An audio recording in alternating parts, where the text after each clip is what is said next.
Hello everyone and welcome back to another AFK journey video. In this video we're going to be going over the updated Prydwen PvP and Dream Realm tier list now that Sonja has been added, and Sonja has been out now for all 8 different bosses. We've gotten like an idea of how powerful she is for Dream Realm, so now is a great time to do an updated review of the tier list. Okay, let's get right into it with the PvP tier list we have right here. I'm going to be basing it off of Supreme Arena mainly, and also regular arena on top of that, because like when we think about how strong heroes are, a lot of it is also their performance in Supreme Arena, the seasonal content. Okay, beginning with the damage dealers. And now the good thing is, from the testing on the whale account, I have much better idea of all like the end game PvP heroes as well. Okay, so Diurnal, Harak, Lily May, OD, Vala in the damage dealer category. Okay, so for the S+, Diurnal is good in the Dunlinger Diurnal team. However, if you're going to run him on defense, he's again susceptible to Mauler, for example, Lenya on buff tiles, or anything that can nuke him down quickly before he is able to kill your team. Mauler's counter Diurnal to some extent. Also, Mauler's with Tassi on the buff tile can counter him. So if you're going to run a Dunlinger Diurnal defense, it's usually not strong enough on his own. You need to have another threat in it. And that's why on the whale account we have Harak as a secondary threat along with Dunlinger Diurnal, and Rainier position swapping Harak, and also Thorn Soul Pacting Diurnal for protection. I think this is the best version of basically a Dunlinger Diurnal team. It has double threat, it has protection for Diurnal, and basically Maulers are not going to be able to clear it. So Diurnal on his own, I don't know, like honestly, he is great, but more specifically for offense, he's amazing when you know exactly what you're facing, and you know, for example, there's no threat to the Diurnal, and you can just burst through teams. On defense, he needs a lot of things built around him, otherwise he still can be cleared. Harak is amazing. In regular arena, he's not as great, even though we just uploaded a video of like the special tiles where the Harak was doing pretty well. I found like kind of a way to deal with that, and on equal investment, it just is not going to be able to compete. So Harak, the problem with him is that until he ramps up, he's not really too menacing. And the way to protect him long enough to ramp up is either Mauler buff tiles for the immunity to fail damage, or you give him the Celestial Hypogean buff tiles, and then you're constantly crowd controlling the enemies. And if you have another form of burst on your team like Diurnal, for example, then Harak is able to clean up and get some kills. So Harak does really well with support if he can get 1 kill or assist. But if you cannot get him to that point, he is easy to kill. So in regular arena, I don't think he's that strong. You would have to like Torrent Soul Pact him kind of thing. And in Supreme Arena, he is really good with Mauler buff tiles and Celestial Hypogean buff tiles. And he's one of the best for Mauler buff tiles, like one of the best prime carriers for that faction. So Harak definitely deserved the S+ tier. Lily May is amazing. I'm really like pleased with how well Lily May is doing, and also how like the longevity of Lily May. She is not getting power crept. She is basically as powerful as she was day 1, maybe even more so. She's great on the special energy tile map. She's a great damage dealer. She has protection for herself by becoming untargetable in Brainstorm Ballet. She can nuke down enemy heroes on her own. So Lily May is one of the top tier PvP heroes. She's actually, in my opinion, the only like non-Celestial Hypogean who is actually rivaling and maybe even doing better than Celestial Hypogeans in PvP. And also she's amazing in Dream Realm. So Lily May is, I want there to be more heroes like Lily May released from the regular factions, which can compete with the Celestial Hypogeans. Okay, Odie and Vala are only really offense options. I mean, Odie on Supreme Arena is not bad because you can keep him on the Mauler buff tile and then he is more protected. So I think Odie definitely in this season is an S+ tier. Vala I do not think is an S+ tier. I never have much, like I don't think she's a great option on defense, and on offense a lot of times she's just not the best option. So I would move her down. Let's move on to the specialist for the S+ tier. So we have Iron, Scarlita, Tassi. The interesting thing is they've upped the position of Iron. Now in Supreme Arena, I still think Iron is on the weaker side because there are a lot of ways of making your teammates unaffected. For example, Mauler, Wilder buff tiles, Valor Shield spell. So Iron is still having that issue in Supreme Arena. However, when we talk about regular arena, he is become much more popular now that everyone is trying to run the special tile teams, especially now that we understand the mechanics mechanics of like the ultimate casting order, and he is great for taking the first Lily May interruption. So for that reason, Iron is actually a really solid PvP hero for regular arena on the energy tile map. And if he can get value from his crowd control, he's also really good in that regard. But just because of the season, he's not been able to do that. So that is the thing about Iron. And we don't know. We're assuming, these buff tiles might even remain for future seasons. Maybe there'll be a different effect of them or something. But if they do remain and they have the same effect, Iron is always going to be a bit on the weaker side for Supreme Arena now. Scarlita is still great. I still think, like, even though there's a lot of like people feeling regrets for building Scarlita, especially after Herat came out, Scarlita is not good for Dream Realm, but for PvP, she is still a good option. Like, I think the thing is, you have to see Scarlita more of like a support in PvP. And for that, she is one of the greatest. The fact that she's basically unaffected at the beginning of the match. She's giving a powerful shield with defenses to your weakest, lowest health ally. There's a lot of value behind that, especially like imagine you're facing an enemy Tossie team who's going to sleep your whole team and there's nothing you can do about it. You would much rather have a Scarlita on your team rather than some like body just being slept on the board. So Scarlita is still very viable in PvP, still a great option, and I'm still a fan of Scarlita, honestly. I do not think she is so bad. And I think this is the thing I always thought about with Scarlita, is she will have longevity, because even if new hyper carries come out and power creep previous hyper carries, Scarlita is still always going to be a good supportive type role with also some kill threat. Tossie, yeah, okay, in regular arena on the special tiles, now that we've figured out the mechanics, she's even more insane. Basically, you can guarantee that your Tossie ultimate will always go off, even on defense, if you give her the enlightening spell in the back and you have some other hero to, like, block the first, like, take the first ultimate cast and take the first interruption of enemy Lily May. So Tossie is great, and on Supreme Arena on the Molder buff tiles, she is good on. That's really mainly the only place you can use her. She's not great on Lightbearer buff tiles in Supreme Arena for top level comps. But Molder buff tiles, she does have a place. The thing is still with Tossie is she takes a while to ramp up. So basically, if you're going to use a Tossie team, you either need to stall hard and allow the fight to go for a long time, or you just let all of your allies eventually die and have Tossie solo with the resonating spell in the end. Moving on to the supports, Damien, Haywen, Rainier. I think Coco needs to move up here. Coco is a top tier support, especially now that Mauler Factions is so strong for Supreme Arena with the buff tiles. So Coco is a really solid support for that comp. And if you can put Coco in a position where she will not be focused, for example, the Supreme Arena map where we have the barricaded off spot, that is a really good safe spot for Coco. She's able to survive for long enough to cast her ultimate. And after casting Coco ultimate, it swings the tides of the fight into your favor so hard. So Coco is a top tier support this season. Damien is always good. However, I don't know. Damien, sometimes it feels like Damien is just a bit too slow. He takes a while to spawn his chariot to begin the match. Then he's gradually giving you the healing and haste, but your team needs to be kind of grouped up to gain the full value of it. I don't know. I do really like him. I still think he's great because like he's never truly defeated until your whole team goes down. He's a great ally for Scarlita in that regard, or other Strolly type teams, Tossie, Lily May, Thorn. But I don't know. Damien, yeah, he's still a top tier PvP support, but it just feels a bit weaker than before. Haywen is, I don't know about Haywen. She's a great stall healer, but the problem is she's again quite slow to get off her ultimate. And for example, with the Mauler buff tiles, people are, the meta has become so fast. Within 10 to 12 seconds, the match is basically decided. Haywen could be dead before she can even cast her ultimate. And even with her skill power, which should do really well for her this season, it just isn't really quite enough. Like, it's not providing any meaningful impact onto the fight, and she's easy to kill. She's kind of squishy. So this is kind of the problem with Haywen. And I mean, I guess leave her in the S+ tier because there are not that many supports that are even competing with her. But yeah. Okay, Rainier. Rainier is a top tier support, especially in Supreme Arena. For regular arena, he's kind of not really used anymore. There's not really any great place to be using him, to be honest.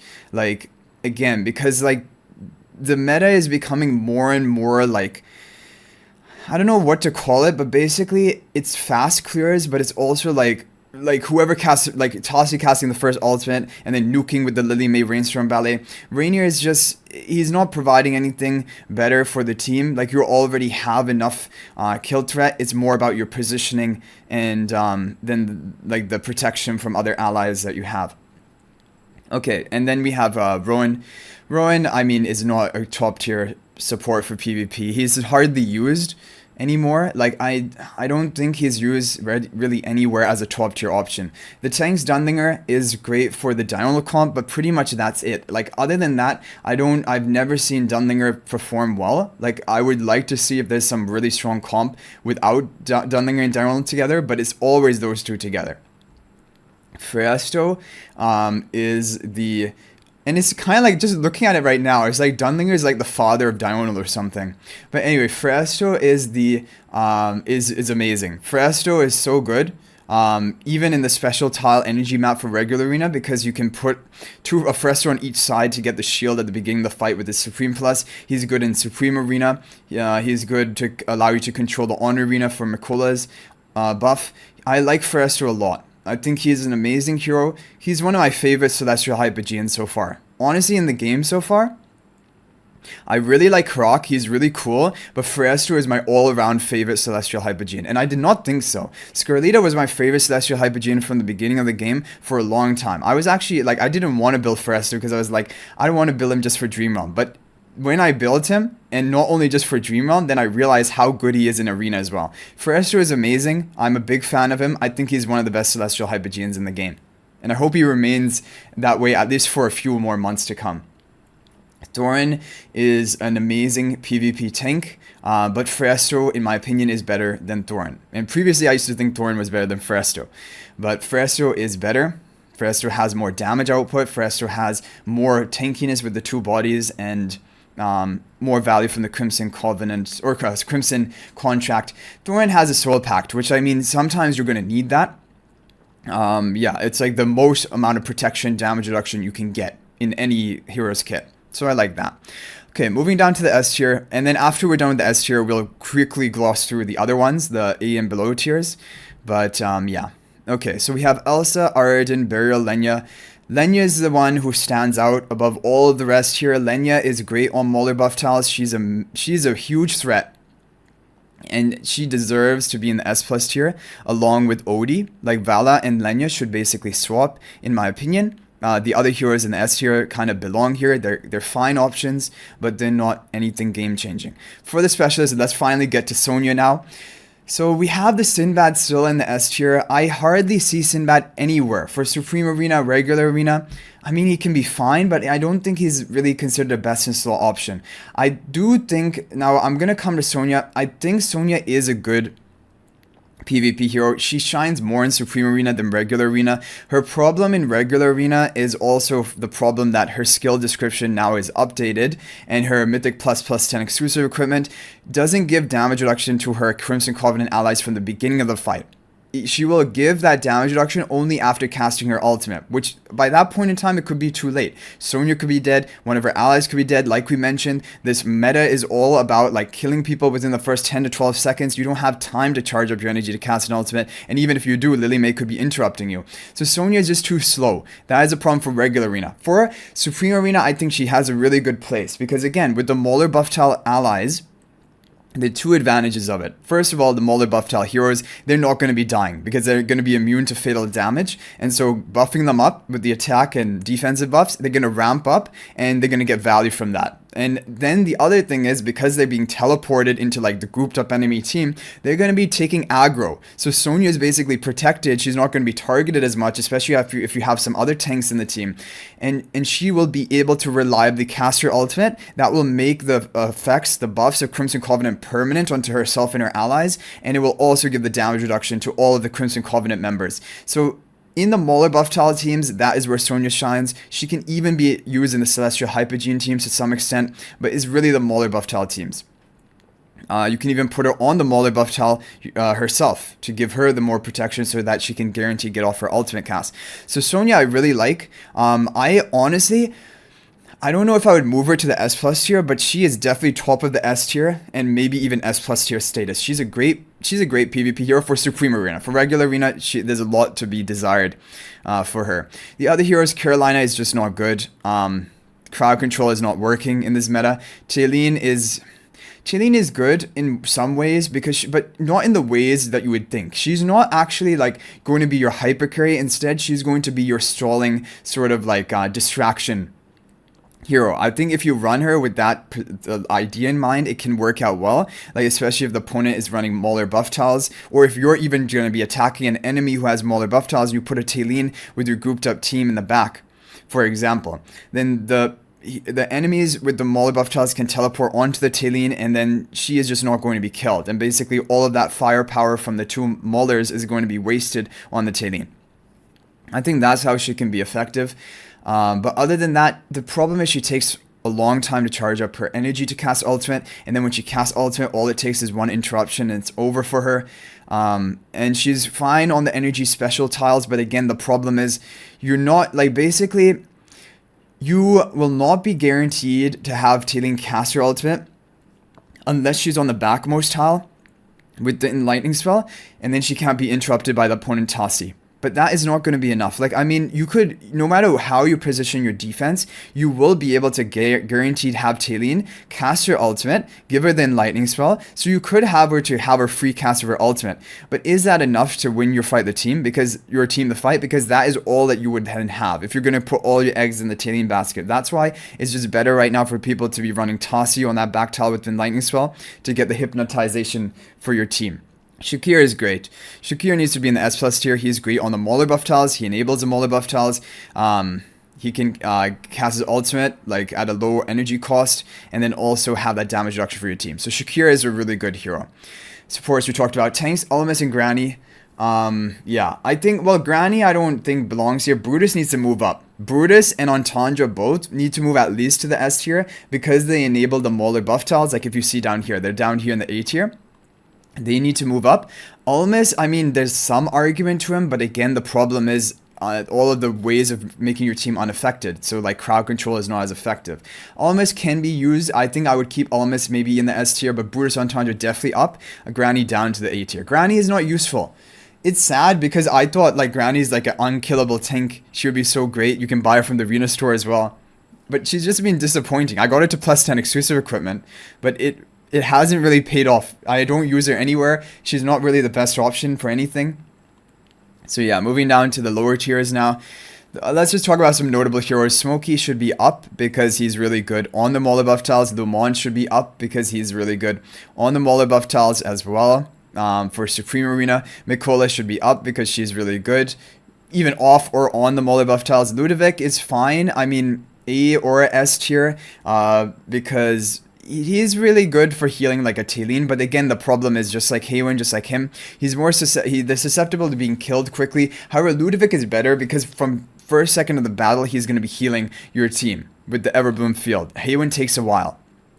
So I actually prefer Ludovic to Haywin most of the time. And then the other heroes here, they're all fine, but nothing is basically noteworthy. None of the other heroes here, I would say, are top tier. You can make comps around all of them. However, I do not think they compete with the other heroes that we talked about right on the top. Like if you're talking about overall best teams. So that is PvP tier. That's pretty much covered. Let's move on to the Dream Realm overall. Okay, so I mean, we've talked about most of the heroes for Dream Realm before. We don't really have to go into it again. But just to recap, basically, Harak has been not dethroned. Talene is really the one who has been dethroned by Sonja's like addition into the Dream Realm.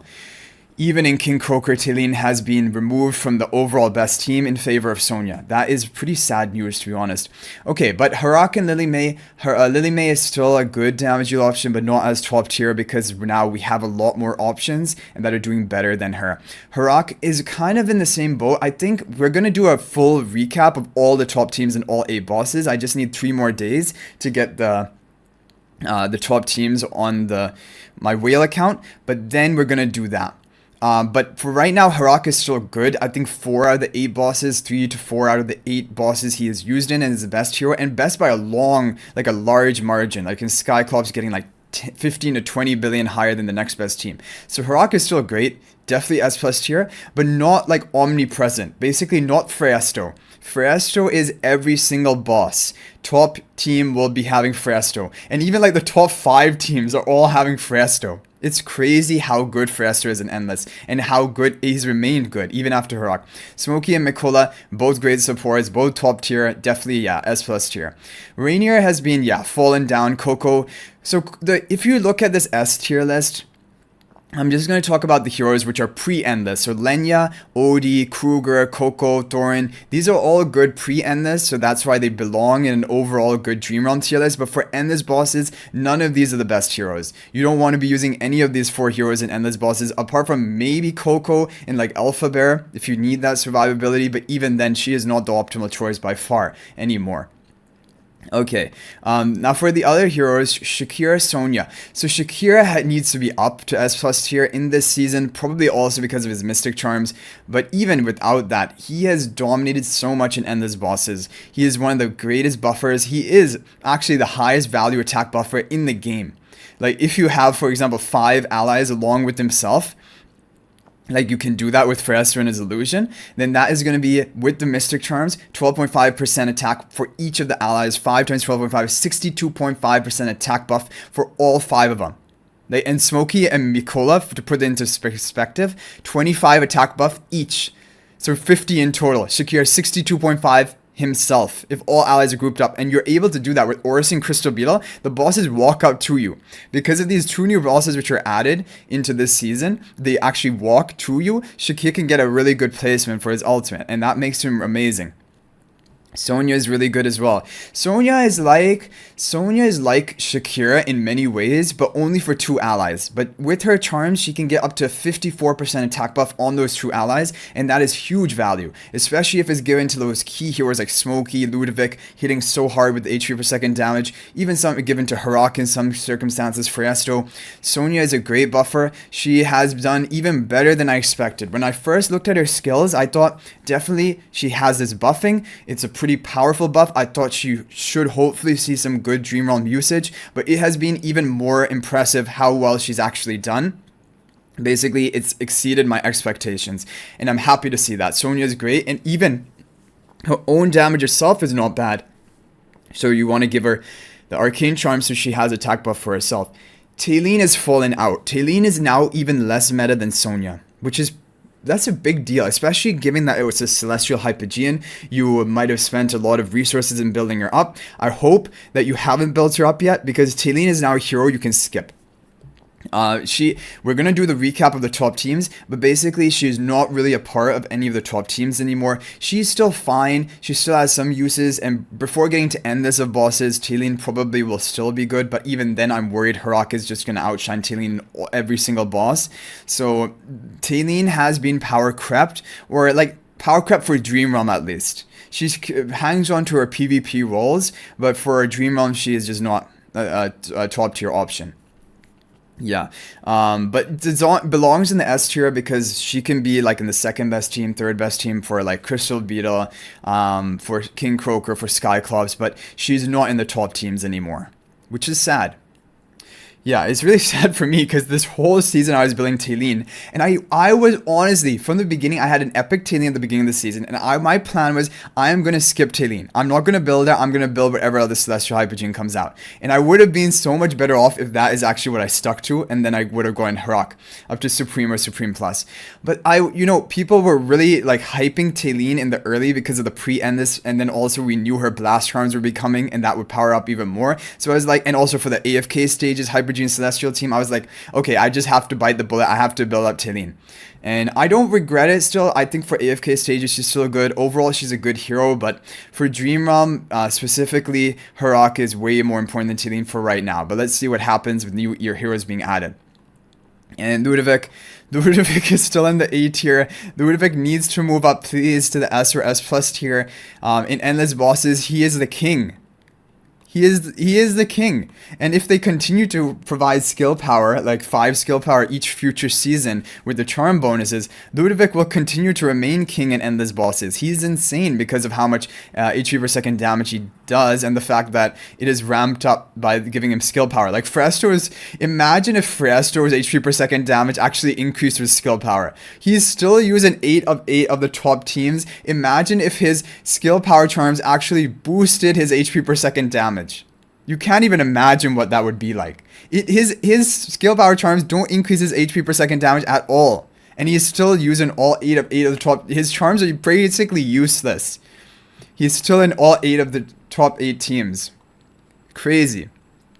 Okay, so then we go for other heroes here. I mean, Merrily, Corrin, these are heroes. Sinbad. So Sinbad pre-endless is fine. Corrin, Merrily, Tumisia, these are heroes you would only use if you don't have the other more optimal heroes built up. And Corrin and Merrily can be used for endless bosses, even Tumisia, because they have true damage. But the other heroes are going to be better. And then all the other heroes down here, the only one is Sylvina in Lone Gaze. Like if you don't have any of the top teams built, Sylvina still is fine for Lone Gaze. But that is pretty much it.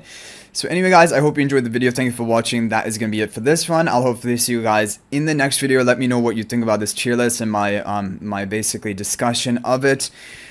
But the important thing now is to be saving up for the future Celestial Hypogeans, because I have a feeling, a very strong feeling, that either definitely one is going to be game-changing, meta-defining, and maybe even 2 of them.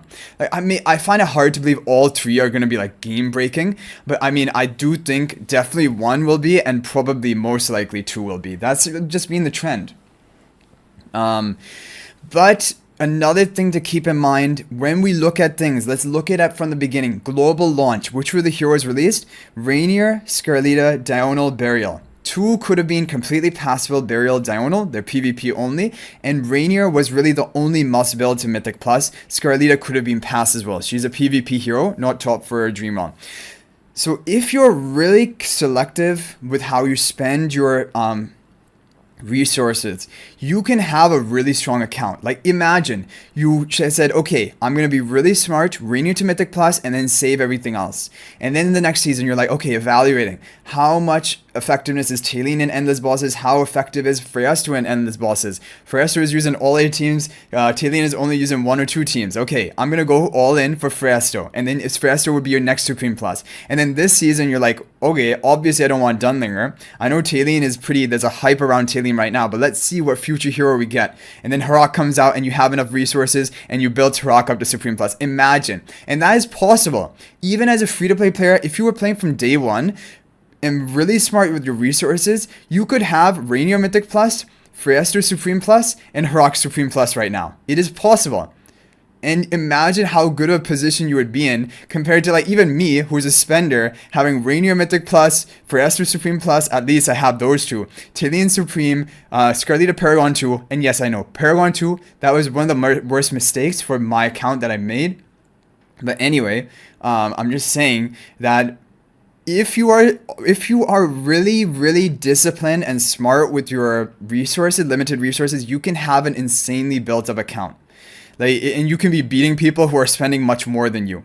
If you just be really careful. So in the next season, that is going to be essential, especially if they're not going to be major ways of increasing our Stellar Crystal income. It is going to be so crucial that you just really cut out the noise and say, okay, is this hero as top tier as Freyasto and Harak? If they are not, you do not even think about them. If they are, then you decide to go for them. That's it. And don't fall in the trap. Oh, I haven't built up Talene. She's using some AFK stages. Let me build her up. Because I want to have, like, everyone wants to have like the AFK stage heroes. They want to have the Dream Realm heroes. But like, you can't have it all unless you're going to be spending a lot on the Stellar Crystals. Anyway, this is not the time for this type of rant or discussion. More videos to come about this, but I hope you guys enjoyed the video. Thank you for watching. That's gonna be it for this one. I'll hopefully see you guys in the next video, and until then, everyone, peace out for now.